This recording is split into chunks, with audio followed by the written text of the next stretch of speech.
Something you said about the lost and found reminded me. I'll tell a story before I start into my talk, which is I was once at a conference with Grant, the magazine I used to work at, made an issue entirely of young Spanish language novelists, and we took some of them on tour, including two friends, one named Javier, one named Andres. And Javier looked like a newscaster, and Andres looked like his bad news brother, the sort of sexy one who stayed out all night. And so we were in Chicago once, and Andres, of course, picked up a woman at a bar, but he didn't have his own phone, so he asked me to use my phone to text her. And so Andres was using my phone, and I was texting saying, "It was very nice to meet you." And then he was saying, "I'm going to this other bar," and saying, "You looked very nice behind the bar." And then Andres stayed at the bar, and I went back to my hotel room to go to bed. And as I was going to bed, I was getting text messages from this woman, and I was still having to text back in character as Andres. And Andres told me that if I heard from her, to tell her that his room was number 514. And so I was going to sleep, falling asleep, texting as Andres, saying, "You looked very nice, I'm in room 514. And my girlfriend turned over and said, "Who are you texting?" And I think maybe that message on that key, that room key, was like another version of that. Anyway, I wanted to talk a little bit about place and fiction, because I think the two are interrelated in a manner in which it's hard to prise them apart unless we start way back and look at the sort of structure of how our lives are orchestrated. So I'll tell a story that starts earlier this week, which explains why I missed my flight yesterday. Earlier this week, I woke up in bed in the dark, not knowing where I was. I should be more specific. I didn't know what I was either, what species. The air around me was dark, and to my right, a square framed a smear of blue and purple shapes. They were vibrating at such a high frequency, they appeared not to be blinking at all. The colors poured from the top of the pane down to the bottom like a substance in between states, traveling somewhere. I blinked and stretched and realized then, as I bumped into something far below me, I had legs, 2 of them. I sat up, and with it my field of vision was raised a few feet. I was a thing that stood, and so I did. And as I walked towards the lights, a thought occurred to me. I'd been here before. Last night. Yesterday was a day. There had been a person, me, in a city, Minneapolis. And what I was looking at was the downtown city center splayed out before my hotel room, like a techno dream of one of Le Corbusier's vertical cities. I stood by the window enjoying the feeling of the world's sudden reassembly and the strange picture before me. The window was so large, it was as if I was a spectator to this city rather than a temporary resident of it, rubbing my DNA off on a highly starched hotel bedsheet. The hotel I was in, by the way, bore the name of a popular American cinema chain. 70 years after his fantastical designs of efficient, clean, depopulated cities began a trend in American urban planning that one can only call violently inhuman, Le Corbusier has achieved a total victory in the quest to redesign the filthy, crowded, noisy urban metropolis. I looked for many long minutes out the window, and not a single person could be found in Minneapolis. Not a moving vehicle, not an animal, not a thing. It was so peaceful, it was like death. In the last 100 years, there has been a revolution in human living. Cities, their unclean, disease-ridden, migrant-swelled centers, began to be seen as a sick patient, one that needed radical, invasive courses of intervention. The problem with cities was what lived there, humans. And so the solution to cities was to make them something larger than a node where strangers gathered to enact one of civilization's central beliefs, that shared presence equals enhanced living. So at the turn of the 20th century, a new breed of urban planner arose in the shadow of that century's dictators. Cities would be cleansed of dreaded proximity and human detritus. They would become monuments to themselves, beautiful, and the humans within them would be dispersed. They were called, these urban planners were called the decentralists for their desire to spread a city's organism across a greater space. Train rails would ferry people into work from the outer areas, called suburbs, and later arterial roadways. Parks would break up vertical structures to allow people a brief respite from the urban environment's harsh and human colors, to allow people a chance to breathe. Jane Jacobs lists many, sorry, let me back up, I just skipped over a sentence.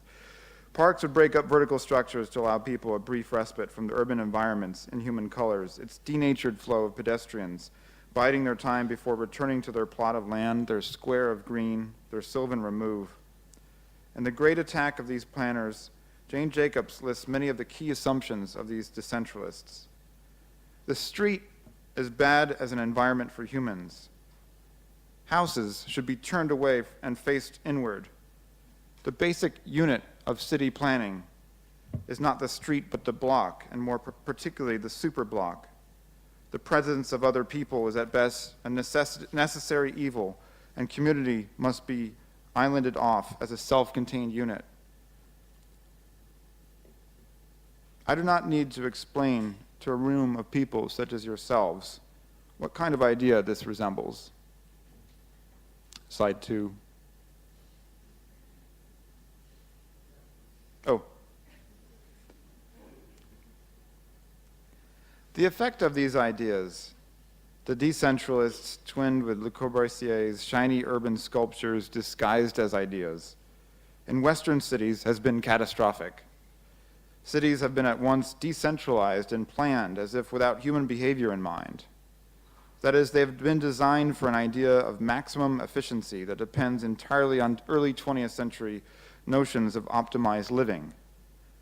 That liberty is more important than freedom, that speed is a neutral value, that people ought not live where they work or live too close to one another, and that when they do, it is a sign of a city's failure, not its thriving. Next slide. I think about the terrible loneliness of so many urban environments now in the West. Next slide. It occurs to me that an idea in its worst form is inherently dehumanizing. It is an attempt to abstract and replicate the essence of diverse and often disparate animal instincts called human. I think of how often it makes the human small. The verdict on these urban planning ideas has been devastating.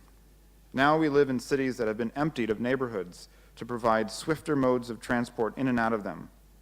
Now in the West, we often live in cities where a rupture has opened between commerce and living. Now in the West, we live in the only living capital organism that can take root in this shallow soil is the brand, the multinational, the chain store. Next slide. We are, by many theorists' estimation, unequivocally living in the age of late capitalism, which is not to say that capitalism is over or dying or even dead, but that the behavior of our capital era is dominated by multinational corporations, globalized markets, and labor, mass consumption, and how public space has been rearranged to make efficient the flow of capital that keeps multinationals alive. Next slide. Any dominant ideology makes itself felt internally and externally.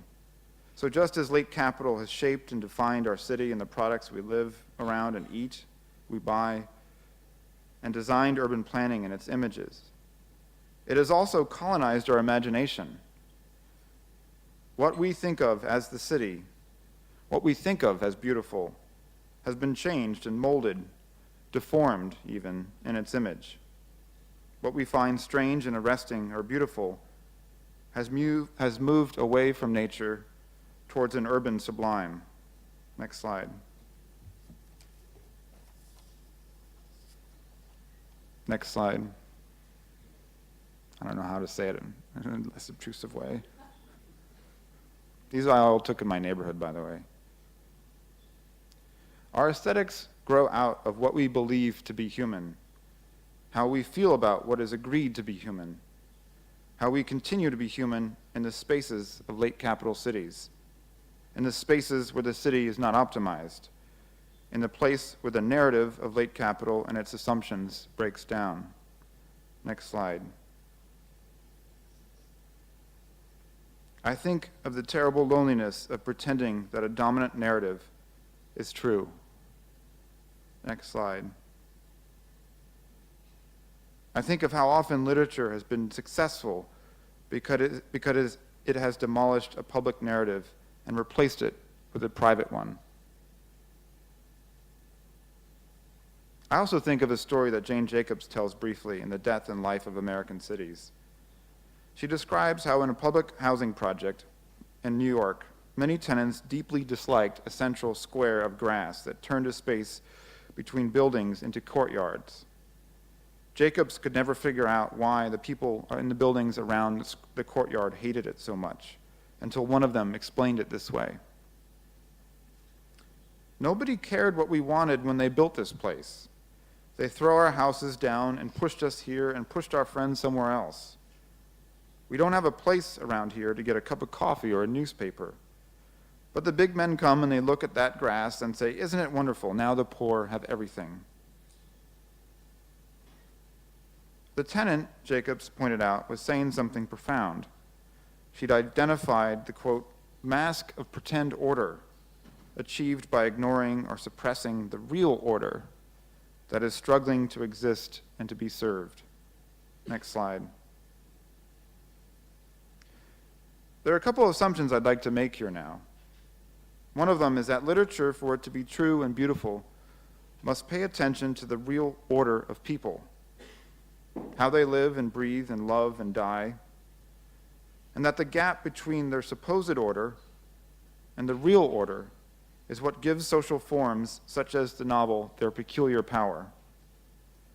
That literature which is successful returns the frame to human scale, to how we behave within a system which has grown beyond our control and outside of us. Next slide.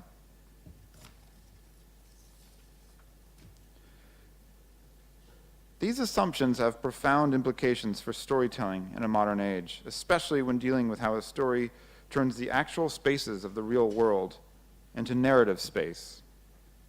I use this term, narrative space, loosely, but with it I mean the ways in which reading replicates and mimics our movement through physical space, how a good text must activate the senses, how it must place and direct a reader, how it must give her the illusion of temporality and of dimensions, how a good text cannot perform the illusions of late capital, of optimizing movement for consumer purposes, but how it must do exactly the opposite thing, how it must be individual, how it must be intimate, how it must be sensual, and how it must be strange.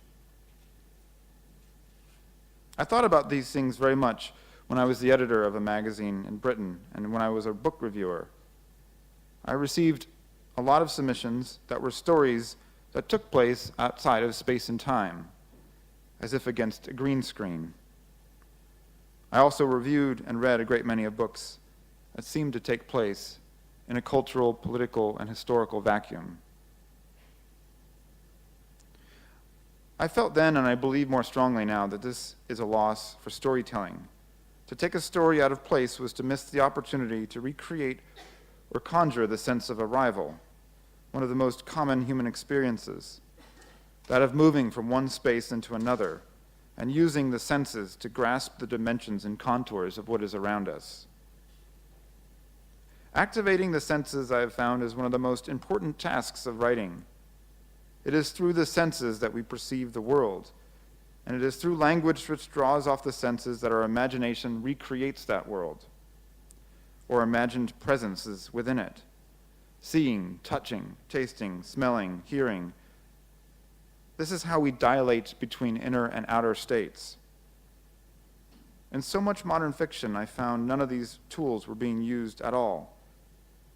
It was as if literature was being written by narrative autistics. Next slide.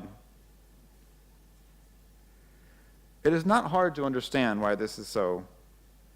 We spend more time than ever in front of computer-mediated communication. It is how we convince ourselves that we are connected in an age that has been designed not to connect us, but to turn us into mass consumers. It is how we ignore the world that late capital has made of our cities and our small towns. It is how we spend more time with our computers than with our spouses, at least in North America.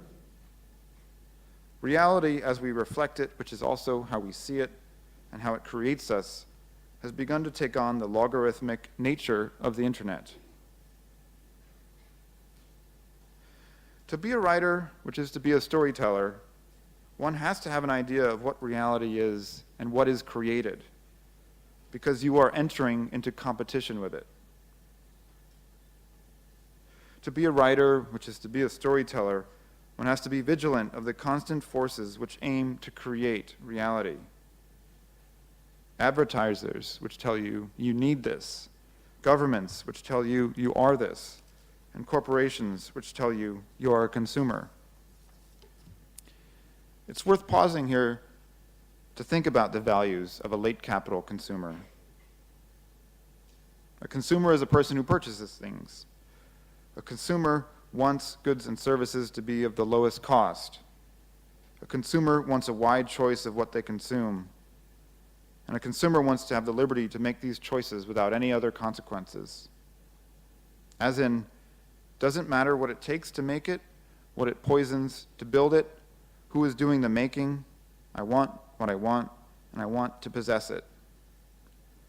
Life under late capital is life where these values and impressions are not investigated, but simply catered to and expanded.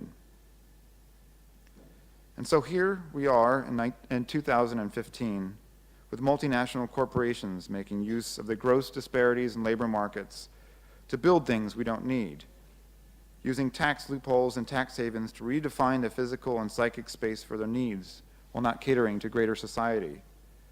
And they have created an environment in which one must need a brand, an abstract symbol, deployable in various contexts of no context created by late capital, to feel placed, to feel at home. In fact, every public policy failure and movement with neoconservative culture that has paved the way for this trend to be so has created a collapse of public institutions.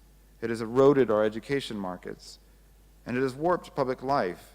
And so the brand is now the key currency of our daily lives. Look at our high streets, our road stops, and look how similar our cities have become. Next slide.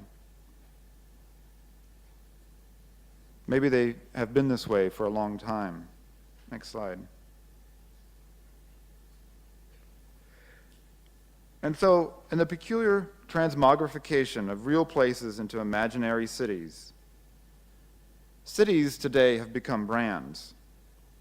They are ideas which are pre-sold to us.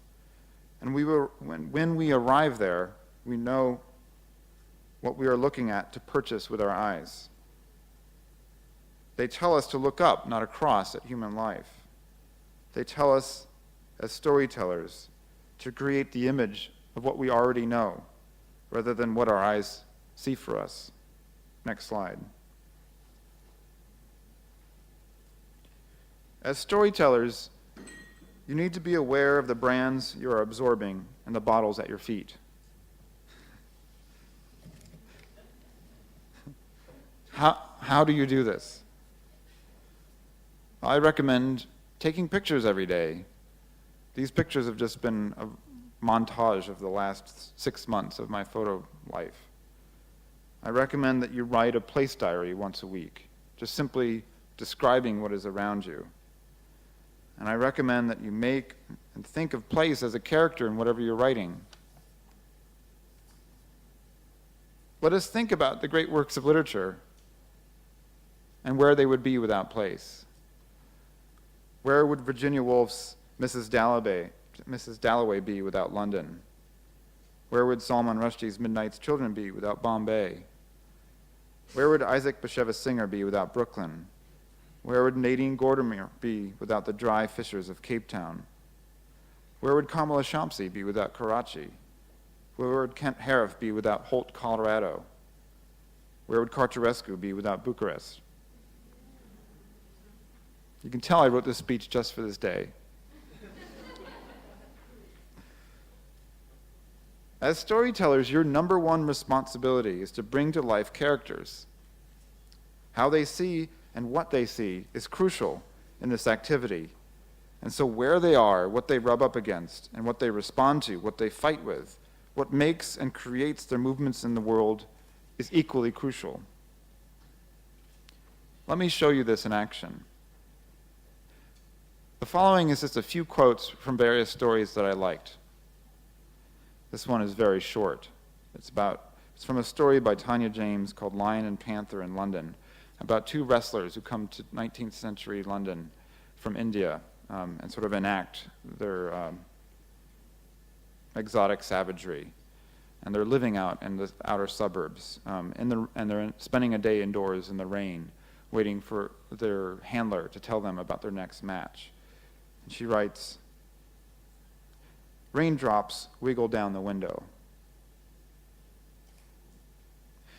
This next quote is from a story by Annie Proulx, which doesn't need any setup at all. "Rodeo night in a hot little oaky town, and Diamond Felts was inside a metal chute a long way from the scratch on Wyoming dirt he named his home, sitting on the back of bull 82N, a loose-skinned brindle Brahma cross identified in the program as Little Kisses. There was a sultry feeling of weather. He kept his butt cocked to one side, his feet up on the chute rail so the bull couldn't grind him up, so that if he thrashed, he could get over the top in a hurry. The time came closer and he slapped his face forcefully, bringing the adrenaline roses up on his cheeks. He glanced down at his pullers and said, 'I guess.'" This final quote is from a writer named Joy Williams, who I recommend everyone go read as soon as possible. And it's from a novel called Breaking and Entering, and it opens this way. "There is no warning of daylight here. It is strange to know that it is only 20 miles to the Gulf of Mexico, and all that dizzying, impossible white light. For here there is such darkness. Here, when one can see the sky, it is almost always blue." Notice listening to this how quickly you were transported. And if you weren't, it's my fault for my reading voice. But notice, if you can, how the world falls away and another one was created. Notice how inseparable this world was from a person, from a character. How, in a way, that person became alive. Here's one final example. It's from the issue of Freeman's that's just coming out now, and it's from a writer named Louise Erdrich. It's a piece that she sent to me when I told her that the theme was arrival. And I received the piece on my iPhone, and I was standing outside a restaurant in Paris in the rain, waiting for my girlfriend to come meet me. And it was a Cambodian restaurant, and I started to read this. "When I reached the Turtle Mountains and descended the long curve of hill into the center of town, I decided to continue a mile or so past an all-night gas station that functions as a desperation pharmacy for drug users and a meeting place for many of the reservation insomniacs. I went on because the August dark had fallen at last on the plains, filling the air with a dry softness. There was no cloud in the sky, the moon hadn't risen yet, and just about now the glowing lanterns in the cemetery would be visible." I read that on the street, and I completely lost track of time and where I was, what I was doing, that I was me, that I was anything. Next slide. Here's a gift to you. A month ago, I was in northern Canada, and I was talking to a group of students, and I asked them to give me the names of where they were from. They said, 7 persons, many berries, medicine hat, Salmon Arm, Sexsmith, and Vulcan, Alberta were their hometowns. Put these words in your pocket, and 3 weeks from now, imagine who lives there. Final slide. We live in a manufactured environment. We live in a world that has been created for needs much larger than us. As storytellers, we need to disassemble the parts of that world and the forces which are making it, so that we can return it to scale with the touch of the human hand, so that we can see what happens to a person in a space, in a time, so we can feel and taste and touch what happens to them, so we can forget that we are imagining that it is happening to us. Thanks.